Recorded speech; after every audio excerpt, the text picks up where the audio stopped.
اس بات کو ٹھان لو تم میوات والو کہ ہمارے میواتوں کے بے نمازی نہیں رہے گا۔ ایک تاجر بیٹھا سوچتا رہتا ہے دکان پہ، یہ گاہک بھی میرے آ جاتا، یہ گاہک بھی یہاں آ جاتا، یہ والا گاہک بھی آ جاتا، ہاں یہ سامنے سے گزر گیا ہے، یہ میری دکان میں کیوں نہیں آیا؟ اجی بھائی صاحب آ جاؤ، ہاتھ پکڑ پکڑ کے کھینچ کھینچ کے لا رہے دکان میں۔ تم جا کے دیکھو مین روڈ پر ان کے ہوٹلوں کے ایجنٹ کھڑے ہوئے ہوں گے سڑک پر اپنی جان خطرے میں، ہائی وے پر گاڑی چل رہی ہے، وہاں کھڑے ہو کے ہاتھ دیتے ہیں، 20 روپے کھڑے ہو کے یہ ہوٹل لے کھانا کھاتے جاؤ۔ شراب کے اڈے لگے ہوئے ہیں، ان کے ایجنٹ کھڑے ہوئے ہیں سڑکوں پر، شراب کی دعوت دے رہے ہیں۔ یہ کام مسلمان کر رہا ہے، یہ کام مسلمان کر رہا ہے۔ میں تم سے وہ کام کی بات کر رہا ہوں۔ اس لیے میرے دوستوں، دوسروں کو نماز پر آمادہ کرو، خود اپنی ذات سے نماز میں کمال پیدا کرو۔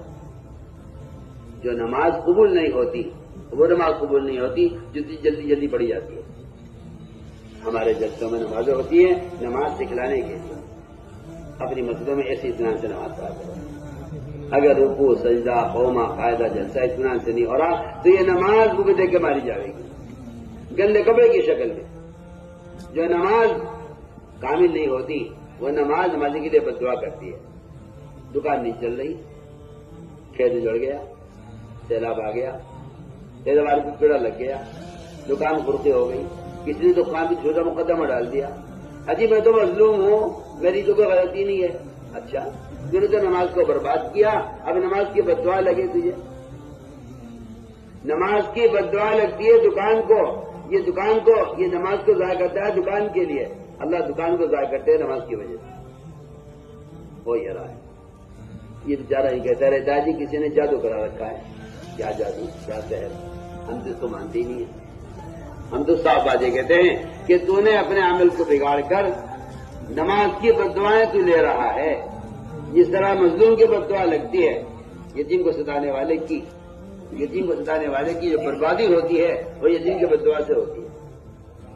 اور فرمایا اسی طرح نماز مظلوم ہو جاتی ہے اور نماز کو یہ بگاڑتا ہے دکان کے لیے، نماز بد دعا کرتی ہے، اے اللہ تو اس کی دکان کو برباد کر دے، اس نے کارخانے کی نماز کو ضائع کیا، اس کے کارخانے کو برباد کر دے، اس نے اپنے کھیت کے تیار کے لیے نماز ضائع کی، اس کی کھیت کو اجاڑ دے۔ نماز بد دعا کرتی ہے نمازی کے لیے۔ اس لیے ہمیں چاہیے کہ لمبی لمبی نمازیں پڑھنے کی مشق کیا کرو۔ جس سے نماز میں کمال ہوگا دین میں کمال ہوگا۔ حدیث میں آیا من اقام فقد اقام الدین، جو نماز کو درست کرے گا دین کو درست کرے گا۔ جو نماز